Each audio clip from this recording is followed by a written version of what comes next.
নমস্কার বন্ধুরা, welcome to my channel My Fortune Story. আশা করছি আপনারা সবাই ভালো আছেন। ফিরলাম নতুন ভিডিও নিয়ে। ভিডিওটি সম্পূর্ণ দেখার অনুরোধ রইল। আর ভিডিওটি দেখে যদি ভালো লেগে থাকে তাহলে প্লিজ একটা লাইক করে দেবেন, আর অবশ্যই চ্যানেলটি সাবস্ক্রাইব করে আমার পাশে থাকবেন। যারা যারা এতদিনে আমার চ্যানেলটি সাবস্ক্রাইব করে নিয়েছেন তাদের জানাই অসংখ্য ধন্যবাদ। আর যারা এখনও করেননি তাদের কাছে সাবস্ক্রাইব করবার আমার অনুরোধ রইল। তাহলে চলুন তিরুপতি যাওয়ার আজকে সেকেন্ড দিনটায় কি করলাম আপনাদের কাছে দেখিয়ে দিই। রাত্রিবেলা খেয়ে দিয়ে ঘুমিয়ে পড়ার পর যথারীতি ভোর হলো। ভোর হতেই উঠে পড়লাম, কারণ সব কিছুর তো একটা টাইম আছে, ট্রেনেরও একটা টাইম আছে। ট্রেনে আমাদের ব্রেকফাস্ট চলে এলো। আমরা হাত মুখ ধুয়ে বসেই ছিলাম। তো ওদের দেওয়ার নিয়ম আর কি, ওদের ননভেজের মধ্যে থাকে ব্রেড আর সস আর দুটো করে ডিম, আর ননভেজের মধ্যে থাকে ব্রেড, উপমা আর সস। এটা কমন সস, তারপরে নুন, এটা কমন থাকে। তো আমরা ডিসাইড করলাম যে একজন ভেজ নেব, একজন নন ভেজ নেব। তো আমার হাজব্যান্ড উপমা নিল। এটা ওর বুদ্ধিতেই হয়েছিল, না হলে আমরা তো সবই ডিম নিতাম। আর আমি একটা নন ভেজ নিয়েছিলাম, তাতে দুটো ডিম দিয়েছিল। তো এই উপমাটা আমরা হাফ হাফ করে দুজনে নিয়ে নিলাম, আর ডিমটাও হাফ, মানে একটা ডিম ও নিল, একটা ডিম আমি নিলাম। এইভাবে খেয়ে নিলাম, ব্রেকফাস্টটা করলাম। তো এতদিন খাচ্ছি, মানে কাল থেকে আজ পর্যন্ত খাচ্ছি, দেখলাম এই উপমাটাই শুধু মুখে দেওয়ার মতো, আর কোনো রান্নাটাই কিন্তু মুখে দেওয়ার মতো নয়, মানে এখনও পর্যন্ত হয়নি আর কি। তো উপমাটা বেশ ভালোই হয়েছিল খেতে, আর ডিম পাউরুটি খেয়ে মোটামুটি পেটটা ভরেই গেল। মনে হয়েছিল যে এইটুকু খেয়ে কী করে পেট ভরবে, কিন্তু না, পেটটা ভালো মতোই ভরে গেল, সেই পরিমাণই ওরা খাবারটা দিয়েছিল। তো এইভাবে খাবার খেয়ে নিলাম, মানে ব্রেকফাস্ট করলাম, আর বাইরের দৃশ্য দেখতে দেখতে যাচ্ছিলাম। বাইরে জানেন তো বৃষ্টি হচ্ছিল তখন, মানে এই টাইমটা যে কেন এরকম বৃষ্টি এলো, আমরা দর্শনে যাব আর এইভাবে বৃষ্টি হচ্ছে, মনটা খারাপ হচ্ছিল। এটা একটা নদী, আবার বন্যার জল চারিদিক থেকে এসেছে, এই জন্যে এটা একটু বেশি খরস্রোতাই হয়ে গেছে, না হলে এটা প্রায় শুকনো থাকে। এরপরে দেখতে দেখতে চলে এলো স্টেশনে। আমরা স্টেশনে নেমে পড়লাম, একদম তিরুপতি স্টেশনের ট্রেনই ছিল। তো নেমে পড়ে এবার আমরা সোমনাথদাকে ওখান থেকে ফোন করে দিলাম। সোমনাথদা ওখান থেকে মানে আরও ট্যুর পার্টি নিয়ে গেছে। তো তাদের সব ঘর শিফট করাচ্ছিল বলে উনি বললেন একটু আসতে দেরি হবে। তো সেই জন্য আমরা একটা ওয়েটিং রুমে ওখানে বসে আর ওয়েট করছিলাম সবাই মিলে। খুব একটা বেশি দেরি হয়নি যদিও সোমনাথদার। আর এত বৃষ্টি হচ্ছে, এমনি প্ল্যাটফর্মেও বসা যেত, কিন্তু যেহেতু একটা এরম ভালো ওয়েটিং রুম আছে, তো সেটার সুযোগই বা ছাড়বো কেন। তো সেই জন্য আমরা বসেই ছিলাম। আর তারপরেই সোমনাথদা এসে গেল, এসে আমাদের ফোন করলো। আমরা গাড়ির কাছে চলে গেলাম। গাড়ির কাছে এবার আমরা গাড়িতে উঠে বসে আর চলে যাব হোটেলের উদ্দেশ্যে। তো ওখান থেকে স্টেশন থেকে আর হোটেলটা বেশ অনেকটাই দূরত্ব ছিল আর কি, মানে অনেকটাই পথ যেতে হয়েছিল। তো একদম তো আর এর হোটেলের মানে কাছেই যে, মানে স্টেশনের কাছেই যে হোটেল পাবো তা তো নয়, আর হোটেল পেলে তখন তিরুপতিতে যেতেও অসুবিধে হবে। তো আমরা চলে এলাম। এবার সোমনাথদা আমাদের রেখেছিল এই কেভিপি রেসিডেন্সিতে। হোটেলটা বেশ ভালো, যেরকম বাইরে থেকে ঝাঁ চকচকে দেখতে লাগছে ঠিক সেই রকমই। ভেতরে রুম টুমগুলোও বেশ ভালো, আর ওদের ব্যবস্থাও খুব ভালো। আর রিসেপশনের যারা ছিল রিসেপশনিস্ট, তাদেরও বিহেভিয়ারটা বেশ ভালো। আমরা গিয়েই আগে গণেশ বন্দনা করে নিলাম, আর গণেশ বন্দনা করে নিতে ওরা আবার দেখিয়ে দিল যে এখানে কুমকুম আছে, এগুলো সবাই পড়ো। মানে ওদের এটা রিচুয়ালস আর কি, ঘরে যখনই ঢুকবে এই কুমকুমটা লাগিয়ে, বা কোথাও বেরোলে এই কুমকুম লাগিয়ে ওরা বেরোয়, ওদের এটাই রিচুয়ালস।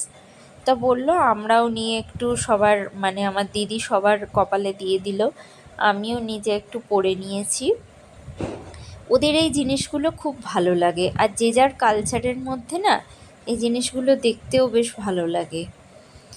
তো তারপরে এবার লিফটের ব্যবস্থা আছে, যেহেতু আমাদের তো অনেকটা ওপরেই ছিল, তা লিফটের ব্যবস্থা আছে। আসলে যেসব ভালো ভালো হোটেল থাকে, বড় হোটেল, সেখানে সমস্তটাই লিফটের ব্যবস্থা থাকে। লিফটে করে উঠে এবার আমরা আমাদের যে যার সে তার রুমে চলে যাব। আমাদের রুম দিয়ে দিয়েছে, এই রুমে চলে এসেছি। সোমনাথদা যে হোটেলটা নেয়, মানে হোটেলগুলো নেয় আর কি, যেখানে যেখানেই ট্যুর করতে গেছি, বেশ ভালো, পরিষ্কার চকচকে, ভালোই হোটেল, ভালোই রুম নেয়, যেখানে ভালোভাবেই থাকা যায়, কোনো কষ্ট হয় না, অসুবিধেও হয় না কিছু। আর এখানে একটা সুবিধে ছিল, বেসিনটা বাইরে ছিল। যেসব হোটেলে বেসিনটা ভেতরে থাকে না, খুব অসুবিধে হয়ে যায়। একজন বাথরুমটা লক করে রাখলে আর বেসিনে কোনো কাজ করা যায় না। তো যাদের ফ্রেশ হওয়ার থাকে বা এমনি মুখটা ধোয়ার থাকে বা ফেস ওয়াশ করবার থাকে, সেই সময়টা খুব প্রবলেম হয়ে যায়। তবে দেখলাম বেসিনটা বাইরে আছে। আমি ঘরে সমস্ত লাগেজ রেখে আর দেখতে গিয়েছিলাম আর কার ঘর কীরকম, মানে রুমটা কীরকম, কে কীরকম পেয়েছে। দেখলাম এদের সব রুমই একরকম, আর মানে জাস্ট এদিক আর ওদিক, রুমের মধ্যে ডিফারেন্স কিছুই নেই। আর এনারা এসেই চা খেতে শুরু করে দিয়েছে। চাটা অবশ্য সোমনাথ দ্বারাই প্রোভাইড করেছে, তো ওদেরই আর কি প্রোভাইড করবার কথা। আর আমি যেহেতু চা খাই না, সেহেতু আমার কোনো ইন্টারেস্ট নেই। আমি ঘুরে ঘুরে দেখছিলাম। এরা আবার এসি রুম নিয়েছে, তো আমি তো এসি রুমে থাকতে পারি না, মানে আমার একটু সমস্যা হয়। আর যেহেতু বাইরে বৃষ্টি হচ্ছে, এখন তো এসি রুম কোনোভাবেই মানে আমি থাকতে পারবো না এখানে। তো ওই জন্য আমরা আর নিইনি, আমরা নন এসি নিয়েছি, ওরা এসি রুম নিয়েছে। আমি একটু এদিক ওদিক ঘুরে দেখছিলাম বাইরের দৃশ্যটা ব্যালকানি থেকে না, ব্যালকানিটা পুরো গ্লাস দিয়ে ঘেরা। ব্যালকানি থেকে দেখা যাচ্ছে এই গাড়িতে করে ওদের সব, মানে সোমনাথদার আগের যে প্যাসেঞ্জারগুলো তাদের নিয়ে এসেছে।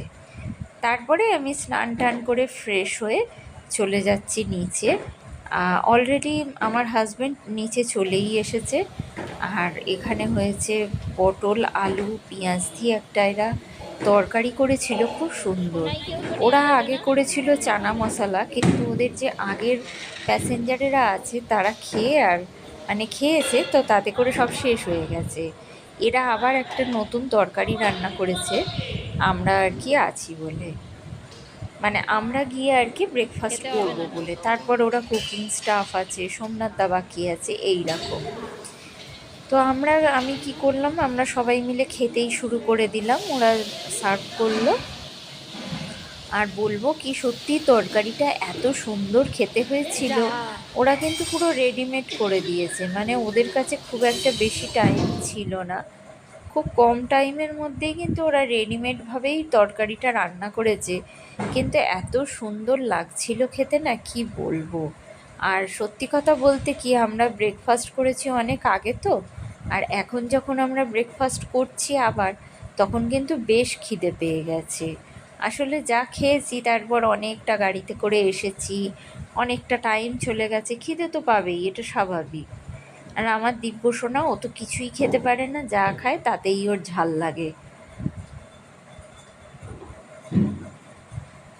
তার মধ্যে থেকেই ওকে জল দিচ্ছি, একটু আলু বেছে দিচ্ছি, সবজি বেছে দিচ্ছি, এইভাবে খাওয়ালাম। না খেলে আবার কান্নাকাটি শুরু করে দেবে। তো দেখো কীরকম লাগছিল তরকারিটা। পটল, আলু, পটলটা ওরা খোলা শুদ্ধই কেটে দিয়েছে, এত সময় কম ছিল। খাওয়া দাওয়ার পর আমি আর রুমে যাইনি, আমি একটু দেখছিলাম যে কি রান্না হচ্ছে আজকে।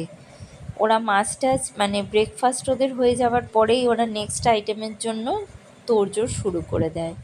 এটা ওদের মধ্যে খুব ভালো একটা জিনিস, ওরা না খুব ফাস্ট, সব জিনিসে ওরা ভীষণ ফাস্ট। তো ওরা এবার দুপুরবেলা লাঞ্চের জন্য রেডি করে নিয়েছে, ফুলকপি কেটে তারপরে কড়া বসিয়ে দিয়ে রান্নাটা বসাবার জন্য জোগাড় করে নিয়েছে।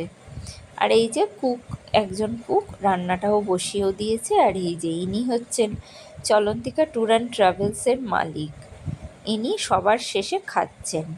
আর এনার মতোই তরকারিটা ছিল, ইনিও নিয়ে নিলেন, তরকারিও শেষ। আর এত বেলা হয়ে গেছে তাই জন্য উনি দুটো লুচি খাচ্ছেন। বেলা না হলে হয়তো খেতেন, কিন্তু দুটো লুচি উনি জাস্ট পেটটা ভরাবার জন্য খেয়ে নিচ্ছে। দেখছিলাম এখানে, আবার দেখলাম যে একদিকে ওরা মাছ ভাজা বসিয়ে দিয়েছে, একদিকে ফুলকপি ভাজা বসিয়ে দিয়েছে।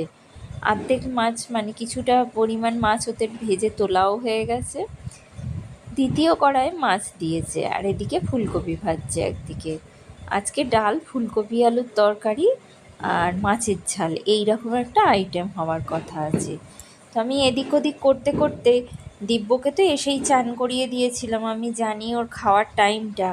আমি ওদের বললাম দুটো আলু তুলে দিতে, ও তো তরকারি খেতে পারে না, ওকে ভাজা আলুই তুলে দিল, আর একটু মাছ দিয়ে ওকে আমি খাইয়ে নিলাম। যতক্ষণ খাওয়াচ্ছিলাম ততক্ষণ আরও অন্য প্যাসেঞ্জারেরা খাচ্ছিল, তো তখন আর আমি বসতে পারিনি, আমার বাচ্চাকে খাওয়াচ্ছিলাম বলে। এরপর ওদের যেই খাওয়া হয়ে গেল, কুকিং স্টাফেরা, সোমনাথদা বাকি ছিল, আর লাস্ট ব্যাচে আমি বসলাম। এইভাবেই খাওয়াটা সম্পন্ন করলাম। এই যে আমি দেখাচ্ছি, ভাত, ডাল, ফুলকপি আলুর তরকারি, মাছের ঝাল, সঙ্গে ছিল লেবু, পাঁপড় ভাজা। আর এই সোমনাথদার ট্যুরে যে কুকিং স্টাফগুলো যায়, এদের হাতের রান্না এত সুন্দর, কি বলবো। মানে খাবারটা খাবো কি খাওয়ার আগেই যেন মনে হয় এত সুন্দর রান্না, এত সুন্দর খাওয়া, যে কি করে আর কি, মানে এটা উদয়স্ত কি করে করব, মানে পেটে পড়লেই যেন মনে হয় আরও খাই আরও খাই, কিন্তু পেটের তো একটা মাপ আছে, সে তার মাপ মতোই নেয়। খাওয়া দাওয়া হয়ে যাওয়ার পর আমি চলে গিয়েছিলাম রুমে, গিয়ে একটু শুয়েছিলাম, একটু মানে সারা রাতের যতই ট্রেনে আসি ঘুমিয়ে আসি তবুও একটা ধকল থাকেই। তো সেই ট্রেনের ধকলটাকে আমি আর কি নির্মূল করলাম একটু শুয়ে। তারপরে ফোন এলো, সোমনাথদা বললো যে সবার খাওয়া হয়ে গেছে, নিচে আয়। আমি গেলাম নিচে, নিচে গিয়ে দেখছি সত্যি সবাই খেয়ে নিচ্ছে। বিকেলবেলা টিফিন করেছিল চাউমিন, তার ওপরে তো স্যালাড দিয়েইছে। আর এই যে আমার হাজব্যান্ডেরও প্রায় অর্ধেক খাওয়াই হয়ে গেছে, আমাকে লাস্ট তুলে দিল চাউমিন। এরপর আছে ওরা সবাই খাবে। তা আমি তো আবার সস ছাড়া চাউমিন না খেতে পারি না, ওরা সস ছাড়াই দিয়েছিল, যার যেরকম সস লাগবে সে সেরকম নিয়ে নেবে। অনেকেই আছে যারা সস ছাড়া খায়, তো আমি বললাম সস লাগবে, ওই জন্য আবার কুকিং স্টাফটা ইয়ার্কি মেরে আমার সঙ্গে ইয়ার্কি করে 2 বোতল সস বসিয়ে দিয়ে গেল, বললো যার যতটা লাগবে নিয়ে নাও। তো আমার হাজব্যান্ডের একটু লাগতো, ওকে একটু দিলাম, আর আমিও একটু নিলাম। আর সামনে ওরা বসেছিল, জিজ্ঞেস করলাম, ওদের লাগবে না, ওরা সস ছাড়াই খায়। তো খেয়ে নিলাম, ভালোই হয়েছে, ওরা সব রান্নাই ভালো করে। আর এই চাউমিন, এটা তো একটা সাধারণ রান্না, এটা যে ভালো করবে এ আর বলার মানে বাকি রাখে না কিছু। আর চাউমিন না স্যালাড দিয়ে খেতে আমার খুব ভালো লাগে। আর এদিকে যেই একটা আইটেম বললামই আমি, ওরা যেই একটা টাইমের খাওয়াটা শেষ হয়ে যাবে, নেক্সট আইটেমের জন্য ওরা জোগাড় করে দেয়। এইবার ওরা ডিনারের জন্য জোগাড় করতে শুরু করেছে, আর রান্না করতেও শুরু করেছে।